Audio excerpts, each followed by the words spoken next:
doy la más cordial bienvenida en nombre de todo el equipo coordinador del Seminario Repensar la Cultura Financiera en esta asociación número 12.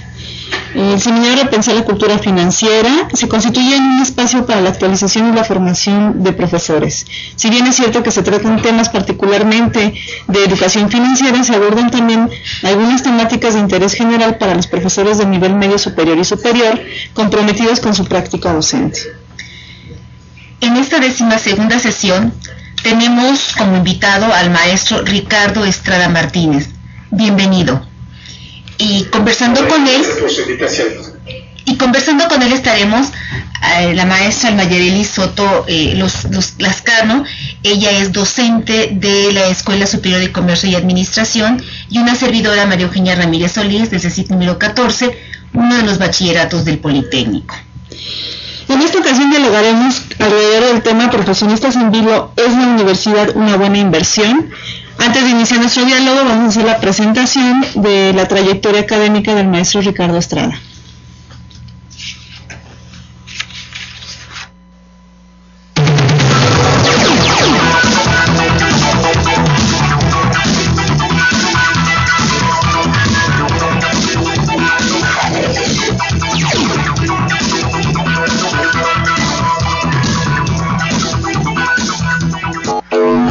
En las condiciones actuales del mercado laboral en México, un título universitario no es garantía de un empleo seguro y bien pagado, como tampoco egresar de una determinada carrera o institución es sinónimo de éxito o fracaso.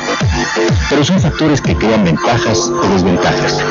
Por ello, elegir qué y en dónde estudiar es una decisión importante que debe tomarse con cuidado. Sin embargo, el título universitario sigue siendo, desde el punto de vista individual, una inversión con un gran potencial, y la educación universitaria promesa de múltiples beneficios. Estas son algunas de las reflexiones que Ricardo Estrada hace en su texto Profesionistas en Vilo. ¿Es la universidad una buena inversión? Obra que ofrece un panorama sobre la situación de la educación superior y el mercado laboral en México. El análisis del autor discurre sobre el fenómeno paradójico actual de los egresados de universidades que no encuentran empleo y de las empresas que no pueden llenar sus vacantes, situación que atribuye a la falta de desarrollo de habilidades, ya que la mayor parte de los estudiantes siguen optando por cursar un determinado número de carreras a pesar de que el espectro se ha ampliado. Estrada señala que en México tenemos un sistema educativo estructurado para formar contadores e ingenieros mecánicos, es decir, centrado en dotar a los estudiantes de habilidades especializadas. Sin embargo, en un mundo cambiante, las habilidades generales son una herramienta con mayor valor en el largo plazo. Los profesionistas con habilidades generales sólidas están mejor situados para trabajar en áreas distintas y para aprender en el trabajo las competencias que cada posición requiere. En sus conclusiones, el académico considera que un mejor marco de información para la toma de decisiones de los jóvenes y sus familias, junto con políticas que promuevan la calidad educativa, la competencia y el mérito dentro y más allá del sistema de educación superior, son fundamentales para resolver la crisis de habilidades que enfrentamos. Ricardo Estrada es licenciado en Ciencias de la Comunicación por el Tecnológico de Monterrey, Campus Cuernavaca, egresado de la Maestría en Política Pública de la Universidad de Chicago y es candidato a doctor en Economía por la Paris School of Economics. En el ámbito profesional, ha formado parte del Centro de Investigación para el Desarrollo, AC, CIDAC, de Investigación en Salud y Demografía, SC, INSAT, y de Hill & Knowlton, México. De manera adicional, ha sido consultor en proyectos de investigación del Fondo Internacional para el Desarrollo Agrícola, FIDA, de las Naciones Unidas, y el Population Council. Sus temas principales de investigación son la economía de la educación, la evaluación de programas y, en general, el análisis microeconómico aplicado al desarrollo. Estamos por terminar este segundo ciclo del Seminario de Repensar la Cultura Financiera, y es importante que todos empecemos ya a construir nuestro trabajo final para acreditarlo, un trabajo que consiste en un ensayo breve de 3 cuartillas, en la cual van a plasmar ustedes los cambios significativos que se han dado o que se podrían dar a partir del uso de los resultados de la investigación que se han discutido en este seminario y que se han desarrollado en el foro de manera muy amplia. Los invitamos pues a ir preparando su trabajo para el cierre de este segundo ciclo. Gracias, Maru. Recordemos la dinámica de la sesión. Durante la primera media hora vamos a establecer un diálogo con el investigador. Mientras tanto, ustedes tendrán la oportunidad de establecer sus preguntas y enviarlas a la dirección electrónica que aparece en pantalla, y en la segunda media hora abriremos un espacio para dar respuesta a esas preguntas que envíen. Si aún no han generado sus preguntas sobre el tema de la sesión, lo pueden hacer mientras siguen la transmisión. Solicitamos de favor las hagan llegar al foro de discusión. Ricardo, queremos iniciar este diálogo con un primer planteamiento derivado de la lectura de tu libro Profesionales en Vino. Sabemos que en México se han implementado estrategias para asegurar el acceso a la educación en los diferentes niveles y ya desde hace algunas décadas. ¿Cuáles han sido los efectos de la expansión universitaria en nuestro país? ¿Qué nos puedes decir? Bueno, creo que la expansión universitaria en México es, por una parte, una historia de éxito. Se nos olvida, pero en México en 1950 apenas 1 de cada 100 jóvenes en edad de hacerlo estaba inscrito en la universidad. 1 de cada 100. Todavía a principios del año 2000, 17 de cada 100 en edad de hacerlo lo hacían, mientras que hoy son 30 de cada 100. 30 de cada 100 puede resultar poco para algunos, pero ciertamente es 30 veces más que uno. Entonces en México ha cambiado de manera muy importante las posibilidades de los jóvenes de cursar estudios universitarios, y esta es una historia positiva. Es también positivo que como país tengamos una población más educada para hacer frente a los retos de la economía moderna y generar el nivel de desarrollo que todos queremos. Sin embargo, hay que reconocer, por el otro lado, que la expansión universitaria acelerada trajo consigo también la posibilidad de que egresen una gran cantidad de profesionistas sin las habilidades adecuadas para insertarse con éxito en el mercado de trabajo, lo cual, aunado al débil desempeño de la economía nacional en las últimas 3 décadas, nos ha dejado con un escenario de preocupación en cuanto a la capacidad del título universitario para convertirse en lo que alguna vez esperaba fuera un pasaporte para una vida laboral estable y bien remunerada. Bien, el sentido de la expansión universitaria ha tenido un efecto positivo, y a su vez el hacerlo de manera acelerada, planteas, ha traído otras problemáticas derivadas. Lo que es cierto es que en la actualidad hay más personas que tienen acceso a la educación universitaria y que tienen la posibilidad de obtener un título universitario. Sin embargo, todavía hay cuestionamientos en los cuales nosotros vamos a reflexionar sobre si la educación es una buena inversión. Muchas personas creen que es una buena inversión, sin embargo, ¿qué es más redituable para las personas y la sociedad en general? ¿Invertir para la credencialización, que implica la obtención de un título universitario, o en la formación de capital humano, que implica la formación de capacidades? En el libro, en el capítulo 2, discuto estas 2 teorías que tenemos en economía para explicar el mismo fenómeno, que es la diferencia salarial existente entre personas de diverso nivel educativo. La teoría de la credencialización básicamente nos dice que el título universitario, de manera intuitiva podríamos decirlo, nos ayuda a ir al mercado laboral donde las empleadoras no nos conocen y tener un papel que hable por nosotros mismos, acercar nuestra capacidad, nuestra potencialidad. Y en ese sentido cumple una función importante en el mercado laboral. Sin embargo, es cierto, cuando empezamos desde el punto de vista social, la teoría de la credencialización nos alerta que una expansión importante de la matrícula universitaria que no esté acompañada de desarrollo de habilidades va a traer tarde o temprano resultados decepcionantes, como en México lo tuvimos claramente durante los años 70, porque es cuando la educación genera más habilidades y aumenta los niveles de productividad de las personas que esta puede estar seguida de salarios más altos. Ricardo, esto de tener una referencia salarial importante sobre una profesión es un factor clave para tomar una decisión. Cuando una persona decide estudiar un nivel universitario, una carrera, una profesión, está pensando en un futuro, invertir en un futuro, invertir en una forma de vida, por un trabajo, por un estilo laboral, por una aspiración social y por supuesto en mejorar su calidad de vida. En términos financieros, invertir en mis estudios como joven, como estudiante, como persona, ¿consideras que invertir en prepararme y formarme es un beneficio para mis finanzas personales, pero también hay beneficios tangibles o no tangibles en otros sectores? Claro que sí. Yo he demostrado esta experiencia significativa desde muchos puntos de vista. Desde el punto de vista financiero es una de las mejores inversiones que un joven puede hacer. Me voy a dar un dato para respaldarlo. En México, con todo lo que se dice de la crisis de los profesionistas hoy en día, aquellos que tienen educación universitaria ganan en promedio 75% más que quienes tienen el nivel educativo anterior, la educación media superior. Hay una brecha salarial de 75% entre profesionistas y personas con educación media superior. Esta brecha salarial es amplia en términos internacionales. Para mencionar unos ejemplos, en una parte de países europeos, Alemania, Inglaterra, Francia, esta brecha se indica entre 50 a 60%. Entonces sí, hay una brecha salarial importante, hay la promesa de un ingreso salarial a futuro importante.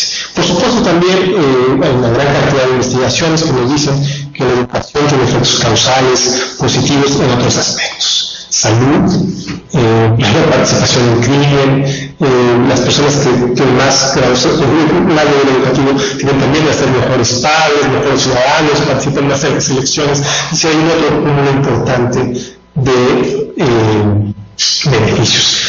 Cuando nos asumimos en la parte laboral, además de un ingreso más alto, otro de los aspectos que vemos que tiene que ver con el número de horas trabajadas, por ejemplo, ¿no?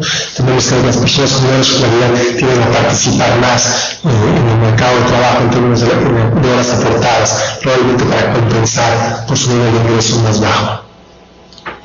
Entonces, realmente preocuparme por mi formación profesional es una inversión importante en cuanto decía yo hace un rato, tiempo, esfuerzo, pero también un beneficio social a personas más preparadas, personas con mayores elementos y más habilidades, construyen también relaciones sociales, contextuales, que garantizan pues una mejor sociedad que yo creo que a la que aspiramos todos, ¿no? Okay. Cuando nosotros que tenemos contacto con los estudiantes de nivel medio superior, nos damos cuenta que ellos están realmente interesados en, y estudian una carrera en nivel superior porque están seguros de que van a tener una mejor calidad de vida. Cuando ellos ingresan, pues tienen un ímpetu para posicionarse rápidamente en un puesto bien remunerado en el mercado laboral. Y al iniciar esta travesía de tocar puertas, surge el temor manifestado en términos generales de tener un poco de éxito en esta labor. Entonces, ellos consideran que este miedo más bien está fundado en ciertas creencias que socialmente tenemos aceptadas, como que en México hay pocos empleos, que hay una saturación de egresados en ciertas carreras, que solamente los egresados de universidades privadas tienen acceso a buenas oportunidades laborales. En fin, hay una serie de circunstancias que tú no abordas en tu investigación, todos estos aspectos, pero sí das datos relevantes. ¿Nos podrías explicar desde tu perspectiva el fenómeno del exceso de profesionistas en México y la idea de que estos se ven obligados a recurrir a ocupaciones poco calificadas?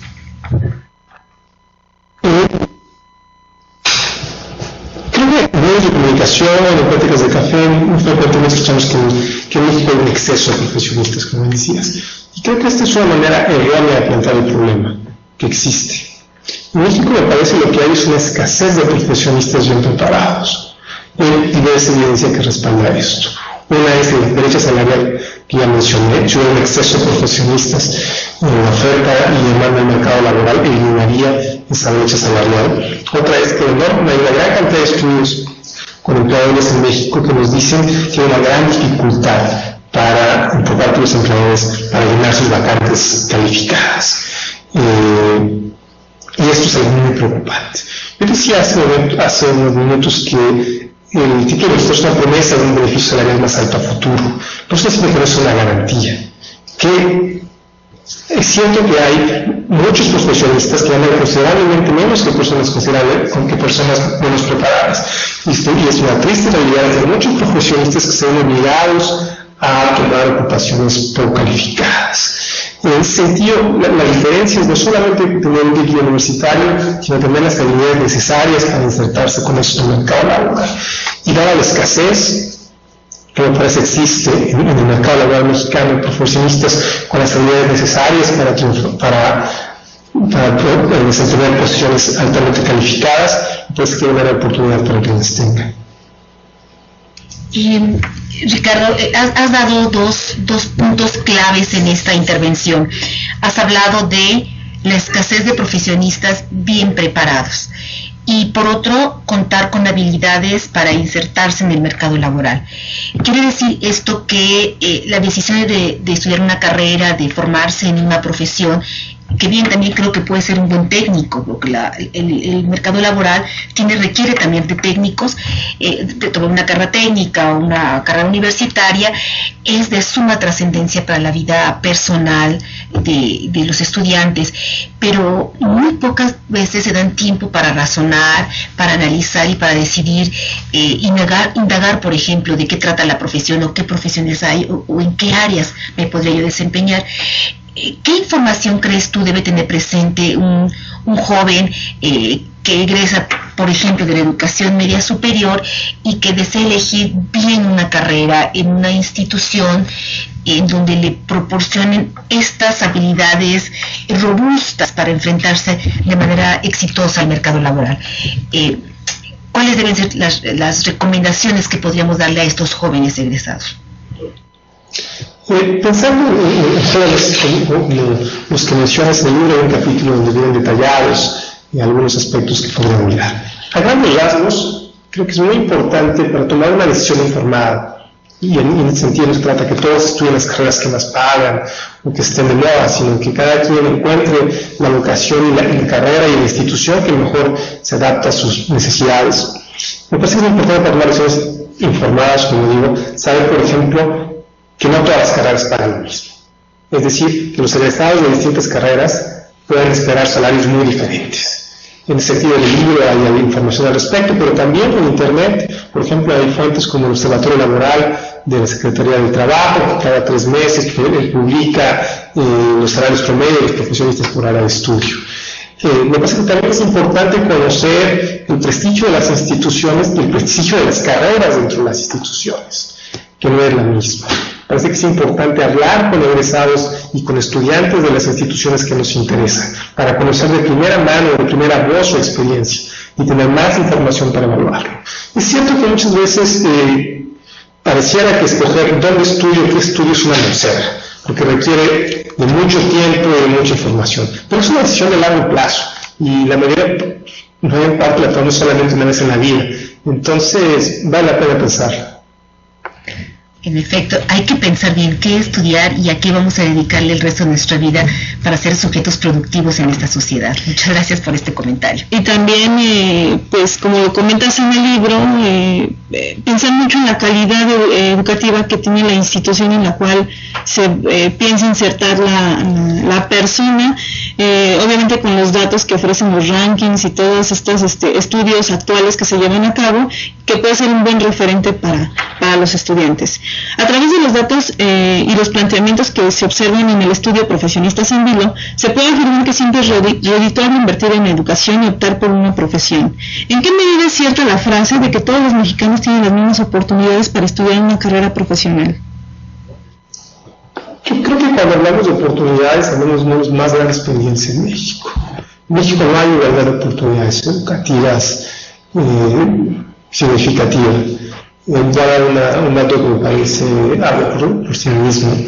De la matrícula universitaria actual, solamente el 8% viene de los jóvenes en edad universitaria del 40% más pobre. Es decir, el 40% más pobre de los jóvenes en edad universitaria aporta apenas el 8% de la matrícula universitaria.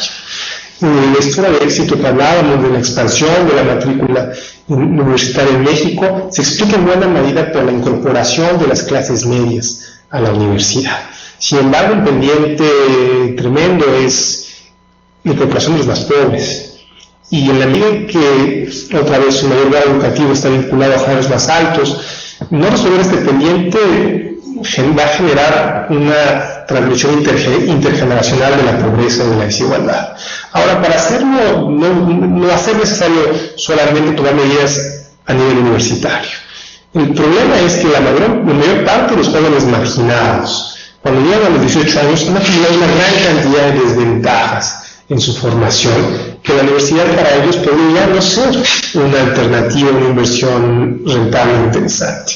Me he dicho que la universidad es una de las mejores inversiones que un joven puede hacer, pero otra vez, no es cierto en todos los casos. Los estudios universitarios requieren de una formación previa. La inversión en capital humano es acumulativa. Si un joven no ha desarrollado las habilidades necesarias a lo largo de su vida para que a los 18 años esté preparado para hacer de la educación universitaria una experiencia significativa, entonces, si accede a la universidad, se encuentra en grave riesgo de deserción o de ser regresado sin la capacidad necesaria para incorporarse al mercado de trabajo en ocupaciones calificadas. Y podría entonces sí estar en riesgo de terminar en ocupaciones no calificadas. Y en este sentido, las anécdotas de profesionistas como taxistas y taqueros son tristes, pero salen del tema.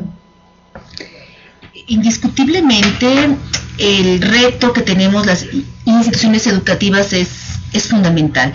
Nosotros, como educadores, tenemos un gran compromiso para no dejar en desventajas a ciertos jóvenes. Por supuesto, decías tú, esto es acumulativo, quiere decir que desde la educación básica nuestro país tiene que poner mucho énfasis en la formación de esos chiquitos que poco a poco van a ir madurando en estas habilidades y capacidades para que puedan enfrentar con mayor éxito los estudios universitarios o los estudios de bachillerato, de formación técnica, de formación para el trabajo tal vez. La educación es una excelente inversión a largo plazo. Todos los padres y quisieran que sus hijos estudiaran una carrera, que tuvieran un mejor empleo, pero eso tiene un costo social y un costo personal. ¿Cuáles son los costos que debe asumirse en el presente para obtener los beneficios a futuro? ¿Cuáles son estos costos que hay que asumir? Bueno, en efecto, los costos inmediatos son la colegiatura, los materiales, si estamos hablando de una institución privada. En el caso de las instituciones públicas, parte vienen del bolsillo de las familias, otra parte mucho más importante viene del dinero de los impuestos que el gobierno utiliza para sufragar el presupuesto de las instituciones públicas de educación superior. Otro costo muy importante es el costo de oportunidad de no trabajar, es quizás el más importante en realidad, y el que ayuda a explicar por qué la mayor deserción estudiantil en México se encuentra justo en la etapa de educación media superior, que es decir, cuando los jóvenes llegan a los 15 años tienen mayores oportunidades de laborar.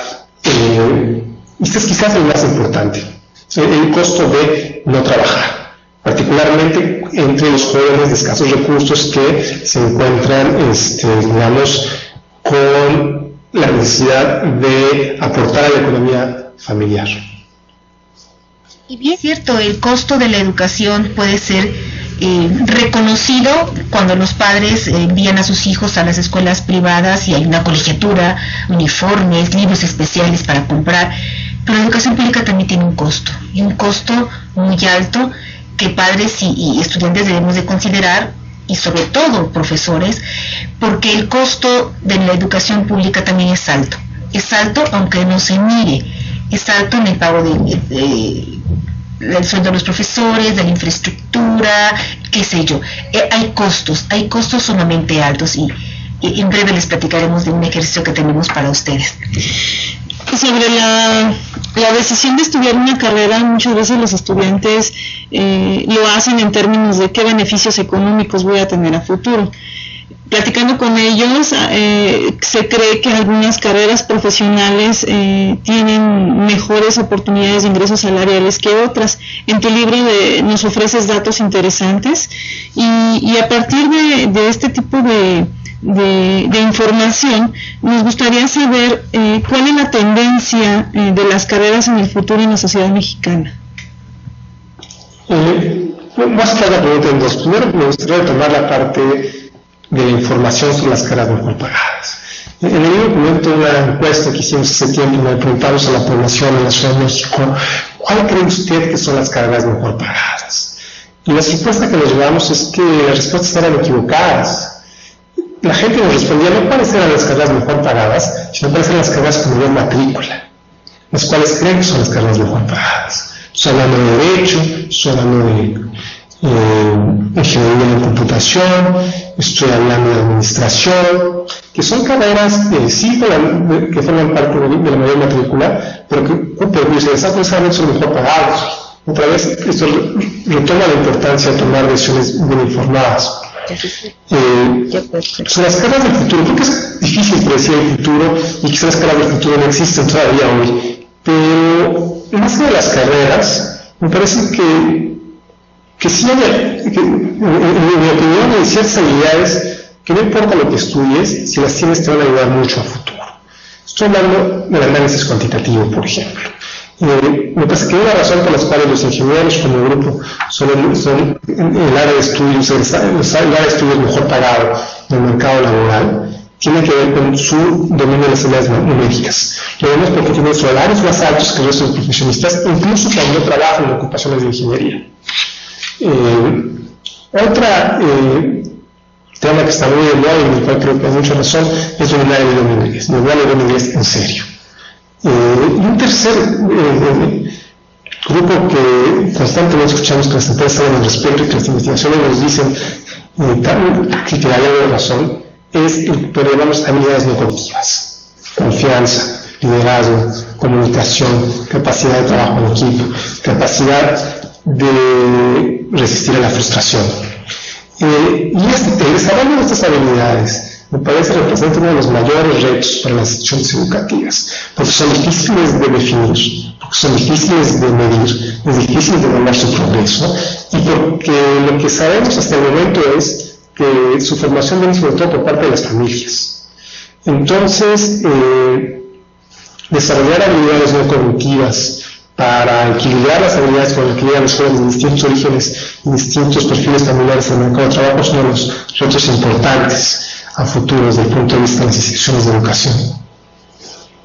Y precisamente las instituciones de educación superior estamos trabajando alrededor de estos marcos para desarrollar habilidades, competencias genéricas, disciplinares y propias de una profesión.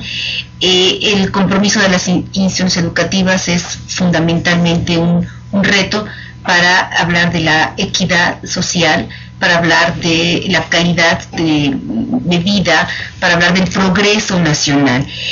En tu libro, Profesionistas en Vilo, afirmas que la educación superior es, por supuesto, una buena inversión desde el punto de vista individual, pero ¿qué debemos hacer las instituciones, las escuelas, las universidades, las autoridades de educación media superior y superior para que realmente esto sea una buena inversión y no solamente en las finanzas personales, sino en la transformación de este país? ¿Qué tenemos que hacer? ¿Qué sugieres? ¿Qué propones que se haga?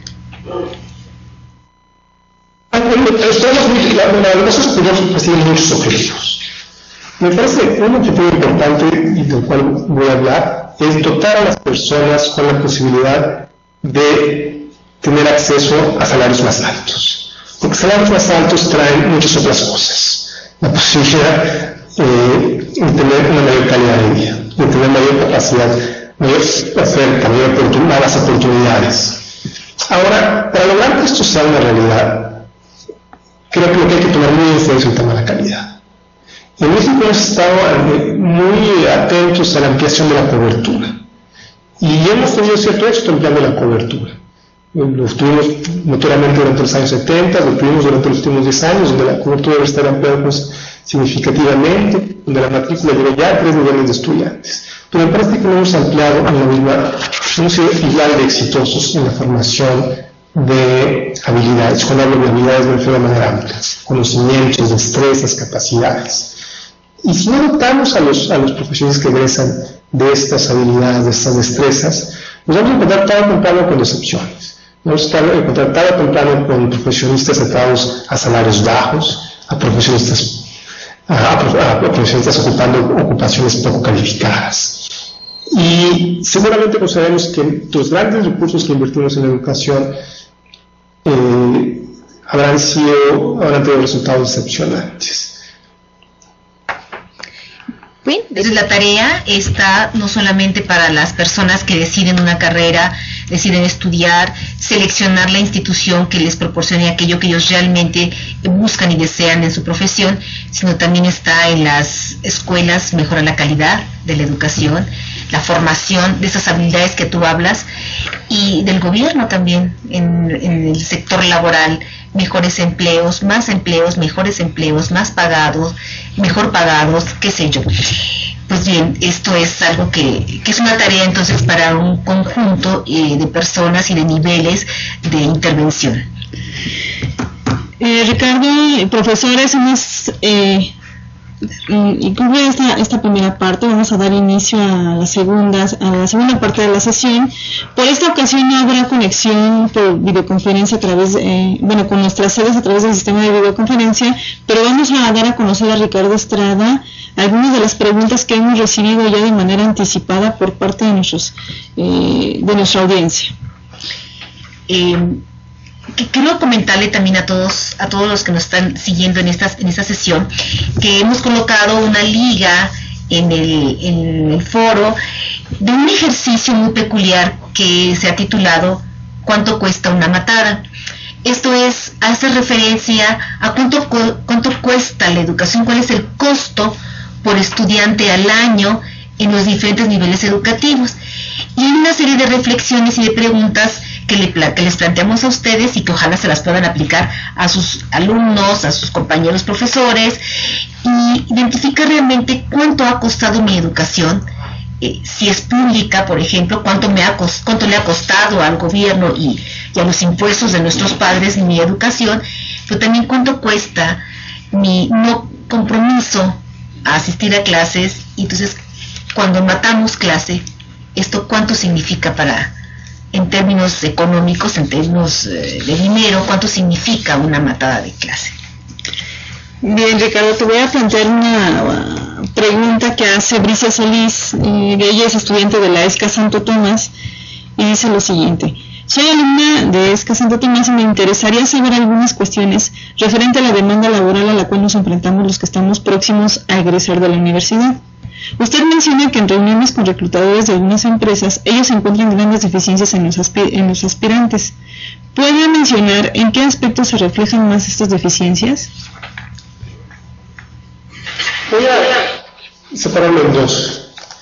En el capítulo al final del libro hay una especie de síntesis que se llama Construyendo un CD. Y cuando le puse el título a este capítulo que se llama Construyendo un CD, lo hice con dos significados. Construyendo un CD, por una parte, hace referencia a que es un proceso que hacemos durante toda nuestra vida. Otra vez hablaba, la inversión en capital humano es acumulativa, construimos un CD a lo largo de toda la vida. Cuando decimos que soy alguien interesado en la ecología y participamos en una asociación con actividades ecológicas, entonces respaldo lo que digo, construyo mi CD con las palabras.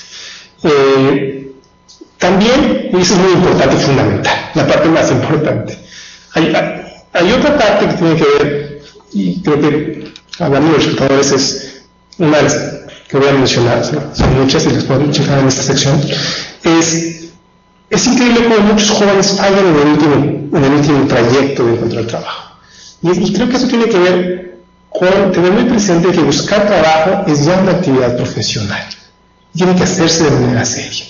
Cuando platicaba con reclutadores, justo como mencionaba en la pregunta, es increíble como mencionaban, como una gran cantidad de jóvenes fallan enviando currículums con faltas de ortografía, mal escritos, con un formato inadecuado, mandando las cartas de interés sin hacer referencia a la empresa, o por qué consideran que este empleo es interesante para ellos. Me mencionaban de muchos candidatos que llegan tarde a las entrevistas, que llegan sin haberse informado sobre la vacante en específico, sobre la empresa. Vamos a ser sinceros, como decía, en México encontrar trabajo puede ser difícil, incluso para un profesionista que está relativamente más fácil en comparación con el resto de la población.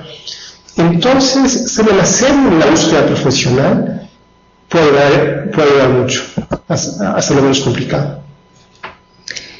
Entonces, ser un profesional implica, más allá que aprenderte las reglas, las normas o los procedimientos de tu carrera, significa ser un sujeto integral con todas esas habilidades que tú ya nos habías mencionado, ¿no? Imagínense, llegamos a pedir un trabajo y mi currículum tiene faltas de ortografía o está mal redactado. Eso dice mucho más que si me hubieran pedido antes un examen de conocimientos. En fin, estos son tareas a resolver por parte de las instituciones educativas y también de los jóvenes. Preocuparse no solamente por las asignaturas de corte profesional, sino por todas aquellas que lo forman como sujeto. Tenemos una pregunta de la maestra Marta Patricia del CECIP 12. Ella, reconoce que desafortunadamente la educación pública a nivel superior aún no es suficiente porque no alcanza la cobertura para todos los jóvenes en edad de estudiar la universidad. Y además no es obligatoria. El bachillerato es el nivel que ahora en el país ya tiene un carácter de obligatoriedad y de compromiso social por una cobertura nacional. Pero ella se plantea si esto de que la educación universitaria no sea una obligatoria será una trampa para crear más escuelas privadas y generar una mayor cobertura sin que al gobierno le cueste esta formación. Por un lado, esto es algo que se plantea ella, pero también observa que esto de la educación superior como una posibilidad para crear negocios y mayores posibilidades de empleo, tanto para las escuelas como las aseguradoras y los organismos auxiliares de crédito que podrían ofertar financiamiento. Se está refiriendo a las escuelas privadas. ¿Tú qué opinas al respecto? Te pregunta tu opinión. ¿Esto sería una trampa para favorecer las escuelas privadas? ¿El que no sea obligatoria la universidad? Me parece que es complicado. Nosotros somos un país donde la educación universitaria es obligatoria. Desde el punto de vista de los estudiantes. La mayor parte de los países desarrollados, países que tienen, por ejemplo, los europeos, que tienen niveles muy altos de cobertura, la edad obligatoria de estudio termina generalmente a los 16 años. Es complicado la sala obligatoria después, porque es cierto que la universidad, con todos los beneficios que trae, no necesariamente la educación universitaria puede ser una opción atractiva para todos, no tiene por qué serlo. En la medida en que construyamos una sociedad con un sistema educativo de calidad, una persona y una economía productiva, muchas personas pueden tener acceso a niveles de calidad de vida importantes en ocupaciones no necesariamente profesionales. Ese me parece el principal reto en el cual deberíamos enfocar. Por la otra parte, me parece que una característica deseable del gasto público es que sea progresivo, es decir, que ayude sobre todo a los que menos tienen. Me parece que en el estado actual de la situación en México, que es justo como mencionaba, con el limitado acceso aún de la población más desfavorecida a la educación superior, es más importante pensar en aumentar las oportunidades educativas a edad temprana y la calidad del sistema educativo inicial para garantizar la igualdad de oportunidades. Me parece que ese es el reto principal. Claro, por supuesto. Hay una pregunta relacionada de la profesora Mara Vargas de la Escuela Nacional de Ciencias Biológicas que dice lo siguiente: buenas tardes, maestro Ricardo Estrada. El artículo que escribió me parece muy interesante.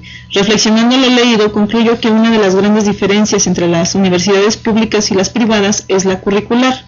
En las primeras se contemplan materias relacionadas con la administración de recursos y la toma de decisiones, y en las escuelas públicas se aporta más énfasis a la adquisición de habilidades técnicas. Estas diferencias son las que van abriendo espacios en el currículum de los alumnos que egresan de una universidad pública. ¿Considera usted que si se igualara la currícula en cuanto a habilidades gerenciales y toma de decisiones, podría cerrarse la brecha entre escuelas públicas y privadas? Parece que es muy complicado hacer comparaciones entre escuelas públicas y privadas en México, porque hay una gran heterogeneidad dentro de cada institución. Tenemos instituciones de élite, tanto en el ámbito público como en el ámbito privado. Y probablemente dentro del ámbito privado tenemos también una mayor proporción de instituciones de un nivel académico muy bajo, las llamadas instituciones de absorción de demanda. creo que uno de los grandes retos para las instituciones públicas, que se refiere a la pregunta, es entender cómo podemos preparar mejor a los jóvenes que tienen acceso a estas instituciones. Experimentar con el diseño curricular, experimentar en el mejor sentido de la palabra, es sin lugar a duda una de las alternativas. Y aprender de lo que hacen bien las instituciones privadas, que no es todo, puede tener buenas lecciones. Por supuesto. Tenemos en esta sesión varios colegas de otros seminarios. El maestro Víctor Hugo, que es un colaborador del seminario Repensar la Bioquímica, ha leído tu libro y bueno, le parece interesante que un profesor no solamente conozca de su área, sino que tenga este gran marco amplio de la educación en todos los sentidos, para que pueda desarrollarse una formación profesional sustentada en investigaciones como las tuyas o como las de otros investigadores educativos que hemos trabajado a lo largo de sus seminarios. Y él considera que el trabajo multidisciplinario es una opción para incentivar el crecimiento económico, y te pregunta qué aportaciones considera dentro del ámbito de la innovación educativa son adecuadas para mejorar la combinación entre el salario y la proporción de profesionistas en México. ¿Habrá una combinación pensando en un trabajo multidisciplinario que ahora es el que se está realizando? Hace rato hablaba de lo importante que es para los jóvenes escoger con cuidado qué carrera estudian.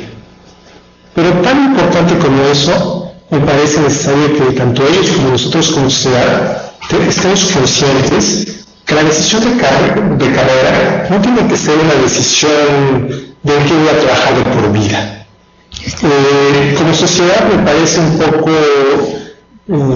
paradójico, absurdo, que juzguemos como un fracaso que alguien que decidió estudiar bibliotecología a los 18 años, por decirlo en un ejemplo extremo, no trabaja en una biblioteca por el resto de su vida. ¿Por qué? Porque la economía cambia, porque los jóvenes cambian, y porque quizás es justo cuando entramos en nuestra etapa profesional que vamos aprendiendo qué es lo que más nos gusta y en qué somos mejores. Y esto es un proceso que lleva tiempo y es un proceso de aprendizaje.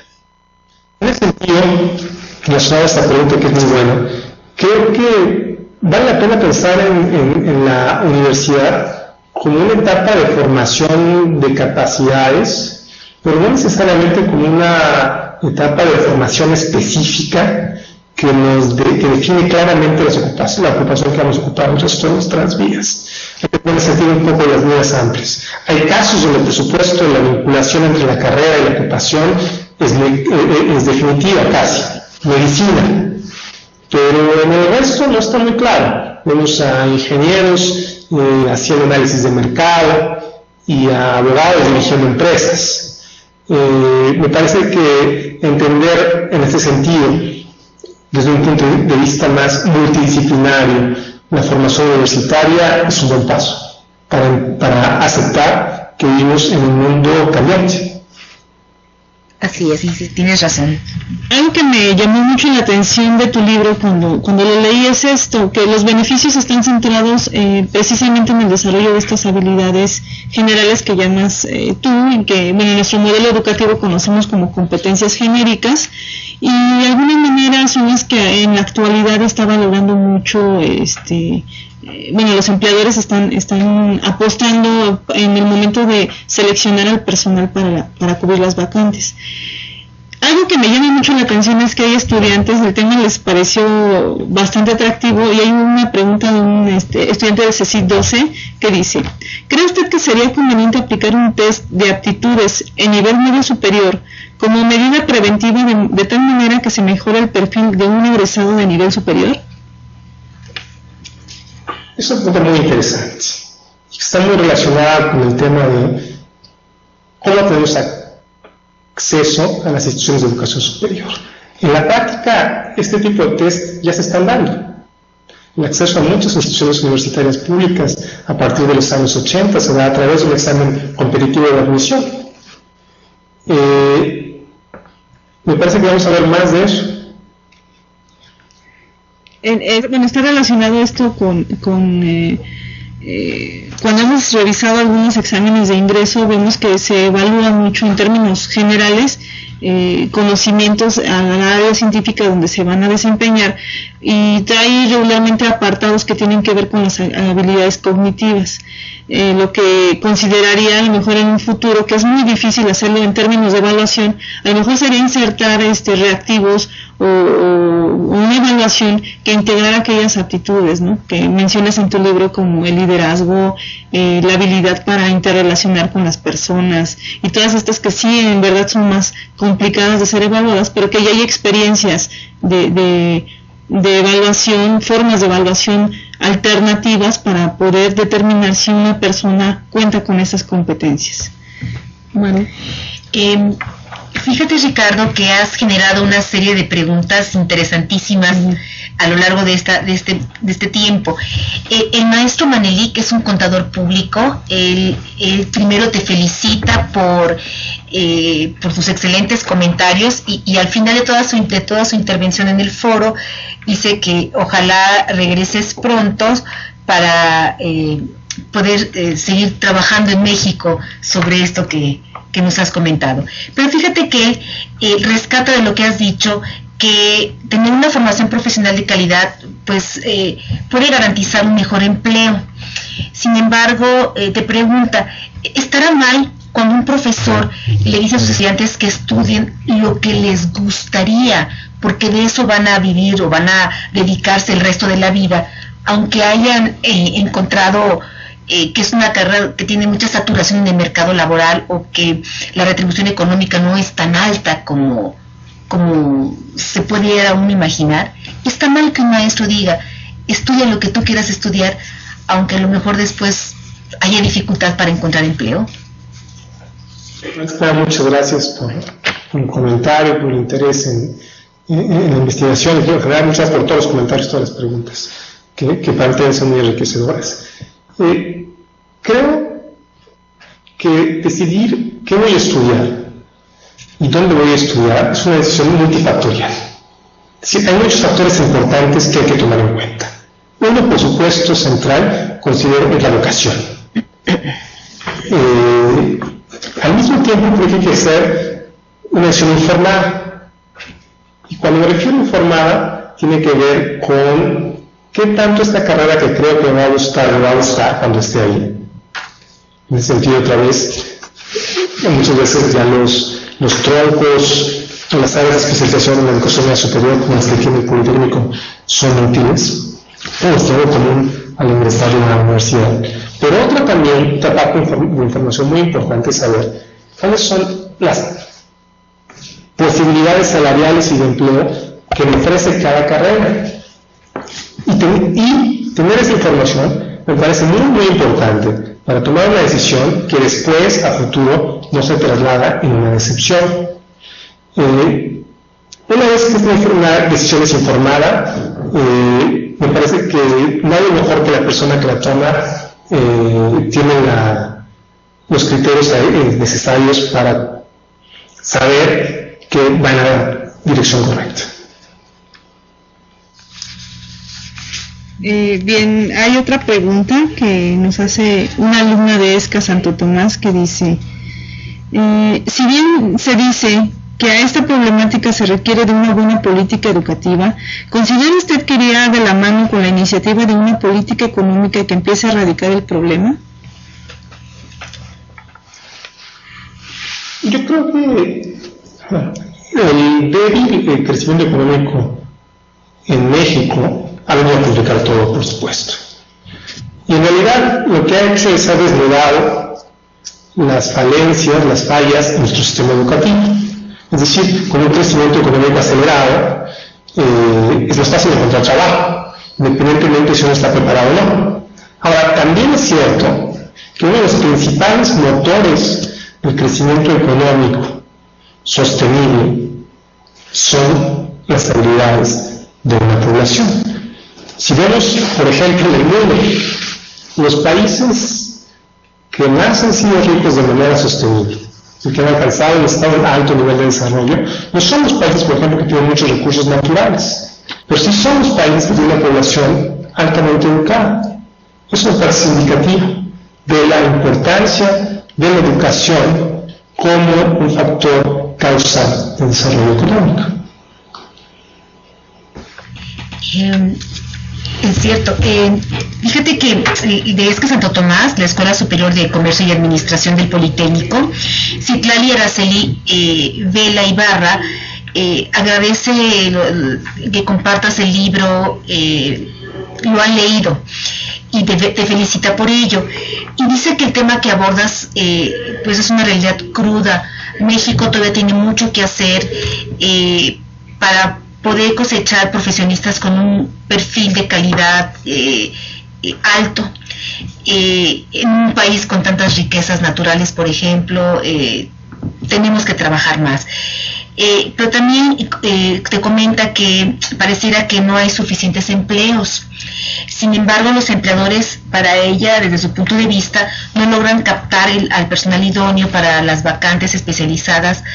Y ante esta situación, le gustaría saber cuáles son esas sugerencias para asegurar que el egresado realmente cubre el perfil que demandan las empresas, y cuál es la fórmula para motivar a los ahora estudiantes y después profesionistas a continuar preparándose para enriquecerse académicamente, profesionalmente, con saberes que hay que ir actualizando y que se puedan también ver beneficiados económicamente, pero fundamentalmente que sepan que estudiar en la universidad es como el preámbulo para seguirse preparando como profesionistas. ¿Qué se debe hacer? ¿Cuál es la fórmula? ¿Qué propones tú que deberíamos hacer los profesores?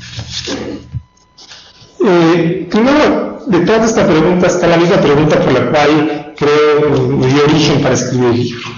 ¿Qué está pasando en México? Y me decía que por una parte tenemos profesionistas desilusionados porque no encuentran trabajos bien remunerados.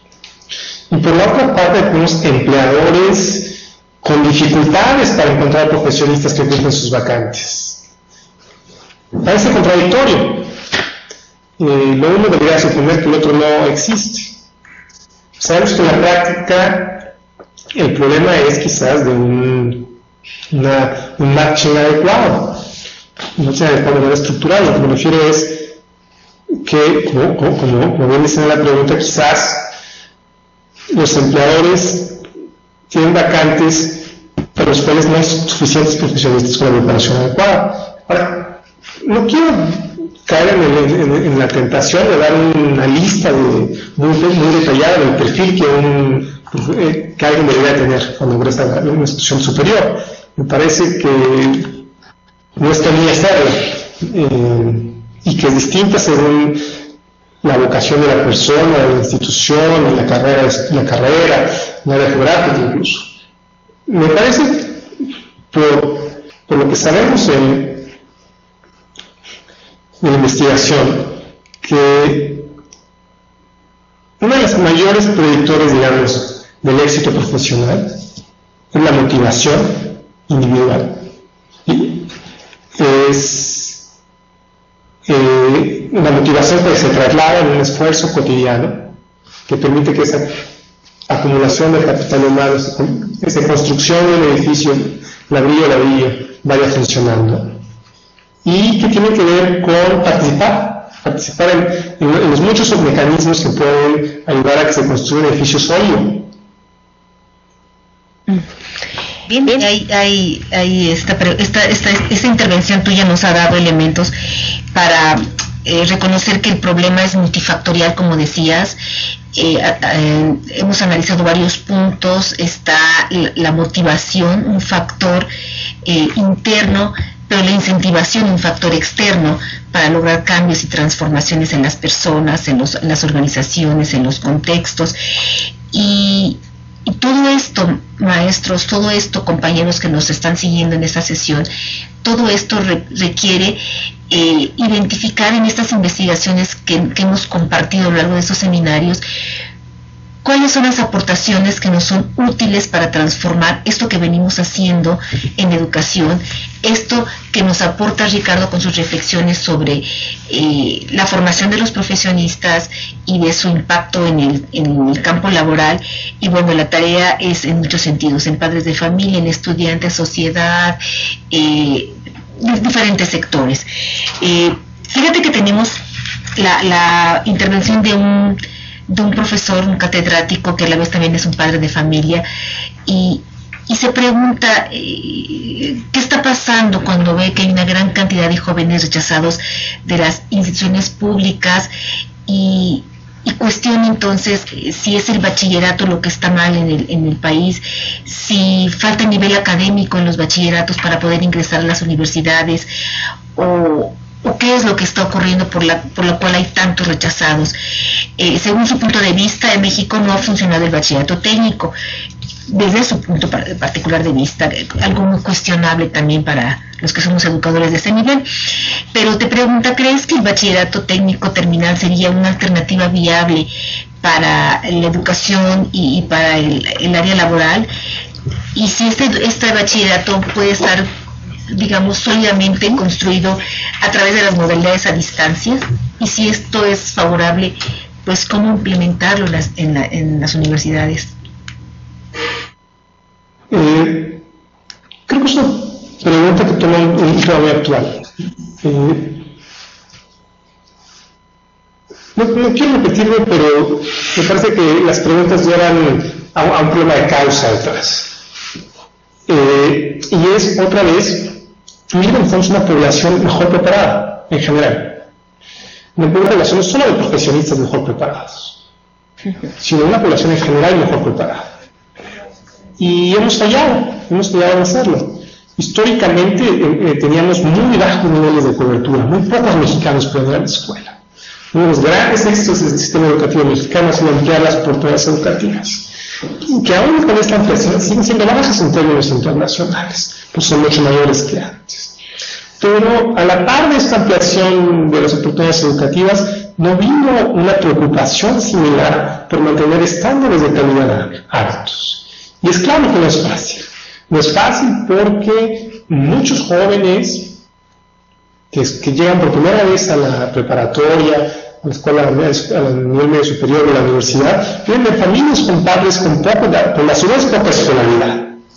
Entonces, tienen, digamos, una especie de ausencia de capital humano en casa, de insumos complementarios para su formación. Y hemos construido un sistema que funcione para resolver este problema. Cuando lo consigamos, vamos a ver que va a haber más jóvenes con mejores condiciones para ingresar a la universidad, y que va a haber más jóvenes con mejores condiciones para terminar un bachillerato técnico. Yo coincido en que el bachillerato técnico es una gran opción para nuestro país, es decir, que necesitamos más egresados de bachillerato técnico. También cuando vemos los números, vemos que hay una alta demanda por ellos. Sobre la parte de educación a distancia, me parece que no hay mucha evidencia acerca de su efectividad. Me parece que es una manera, otra vez, de utilizar pocos recursos para ampliar de manera rápida la cobertura. Me parece que no sabemos todavía a ciencia cierta, o con mucha seguridad, cuál es el costo en términos de calidad.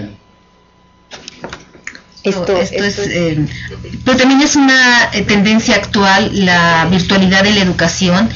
Es ya un imperativo en todas las instituciones educativas. Ya todas las universidades públicas y privadas ya tienen sus ofertas en ambientes virtuales, y me parece que es la oportunidad para que no solamente se amplíe la oferta educativa, como tú decías, sino que también se trabaje alrededor de la calidad educativa. No solamente cambiamos el medio, sino hay que cambiar el medio y atender la calidad educativa. Por supuesto, Ricardo, coincidimos contigo en que queremos una población mejor preparada, pero atrás de esta frase, una población mejor preparada, hay compromisos, hay retos, hay acciones que realizar en cualquier nivel de la escala de responsabilidades de educación. Y sin embargo, creo que ahora México está trabajando para ampliar una oferta educativa, por ejemplo, en bachillerato, con calidad, buscando cubrir esta parte de la cobertura nacional, de alcanzar la cobertura nacional y sobre todo de trabajar para la equidad en nuestra población. Pero son retos muy fuertes e importantes que tenemos que ir trabajando y a los que nos tenemos que ir sumando todos, porque no es posible que demandemos algo a los otros, pero que nosotros no cumplamos. Estos son retos que seguramente tendremos que asumir todos de manera colectiva, no solamente uno por ahí que tenga buena voluntad, sino de manera colectiva, trabajar en ellos. Fíjate que esta sesión ha tenido una particularidad, han surgido preguntas incluso de gente que trabaja en el Politécnico, pero las plantea más que como docentes, las plantea como padres de familia. Creo que es una situación que a lo mejor, o abordas una problemática que no solamente estudiantes y profesores nos preocupa, sino en general a los padres de familia. En tu libro incluso lo mencionas, se proporcionan herramientas que sirven para tomar mejores decisiones educativas, y yo creo que esto es algo que no solamente le compete a las autoridades, sino que a todos los que estamos inmersos en el fenómeno de la educación. Entonces, hay más preguntas, incluso aquí nos quedamos con muchas otras que te pediremos posteriormente nos ayudes a contestarlas a partir del estudio que realizas. Todas las preguntas que han enviado a los espacios indicados en esta sesión aparecerán en la página del Seminario Repensar la Cultura Financiera del WordPress, incluyendo estas que no alcanzamos a leer. Solicitamos a Ricardo su colaboración para que dé respuesta a las mismas a través del foro. Cabe destacar que Ricardo nos está ofreciendo su tiempo desde París. Él se encuentra ya haciendo algunas actividades académicas y te agradecemos por ese esfuerzo sobrehumano que se ha hecho para realizar esta sesión. Agradecemos tu presencia y te pedimos por último nos regales una reflexión para cerrar esta sesión del seminario. Muchísimas gracias otra vez por su invitación. Es un placer, es una invitación más del Instituto Político Nacional, que es una institución líder en nuestro país, que para mí ocupa un espacio cercano a mi corazón, por los meus familiares. También muchas gracias por todas las preguntas y toda la participación en este foro. Me causa mucha alegría ver el interés en el tema, un tema que como dicen, nos interesa como profesionales de la educación, digamos, pero también nos interesa como estudiantes, nos interesa como como padres de familia, nos interesa como sociedad. Para terminar, simplemente decir que para resolver esta paradoja de profesionistas que no encuentran empleo y empleadores con dificultades para llenar sus vacantes, tenemos que pensar en ser lo que yo me de las habilidades, ¿no? Que otra vez hablo habilidades en un sentido muy amplio. Porque detrás, lo que es cierto es que con todo lo que la universidad ofrece, que es una posibilidad de tener acceso a salarios más altos, esos salarios más altos en el contexto mexicano, que no es el contexto sueco, que no es el contexto noruego, es un contexto de salarios bajos. Y los salarios bajos en la economía mexicana están ligados desafortunadamente a la baja productividad. Baja productividad por muchas razones, pero una muy importante es baja productividad por la falta de habilidades desarrolladas. Y cambiar esta dinámica va a requerir un gran esfuerzo como sociedad, pero lo necesitamos. Seguramente que sí. Antes de darle paso al cierre, quiero hacer una invitación a nuestros profesores participantes del Seminario Repensar la Cultura Financiera del Museo Interactivo de Economía MIDE, que es una institución con la cual estamos iniciando un proceso de colaboración interinstitucional. Invita a nuestros participantes a una visita guiada en sus instalaciones. Para que se inscriban, lo pueden hacer a la extensión 66341 o enviando un mensaje al correo del seminario. para que se logre conformar un grupo. Una vez formado el primer grupo de 20 participantes, el museo nos asignará la fecha de la visita guiada y totalmente gratuita. Cabe destacar que esta visita guiada está dirigida precisamente a docentes, es decir, que nos van a dar elementos sustanciales como recomendaciones para poder llevar a cabo actividades de tipo académico con nuestros estudiantes. ¿Vale? Si alguno de ustedes está interesado en tener una copia de esta videoconferencia, en breve podrán bajarla desde la página de la RIEM, ya saben ustedes dónde localizarla. Y bueno, para despedirnos y agradecerle nuevamente a Ricardo, queremos invitarlos a la próxima sesión del Seminario Repensar la Cultura Financiera, que se llevará a cabo el día 10 de octubre de 13 a 14 horas, con un tema muy interesante. El tema que ahora Repensar la Cultura Financiera presenta es matemáticas y el mundo de los negocios. Un tema que seguramente vamos a compartir con los colegas del Seminario Repensar las Matemáticas, y recordarles que hay otras emisiones de los Repensares. Tenemos el Repensar la Bioquímica, tenemos Repensar la Comunicación, y si ustedes están interesados en participar también en los seminarios, consulten la página de la RIEM, ahí están los calendarios, ahí están los temas, identifiquen el que sea de su interés y los esperamos ver en los foros de discusión. Maestros, pues muchísimas gracias. Colegas que nos acompañan, les agradecemos su presencia y hasta pronto. Gracias, Ricardo. Hasta pronto, Yereli. Hasta pronto. Muchas gracias. Hasta luego a todos.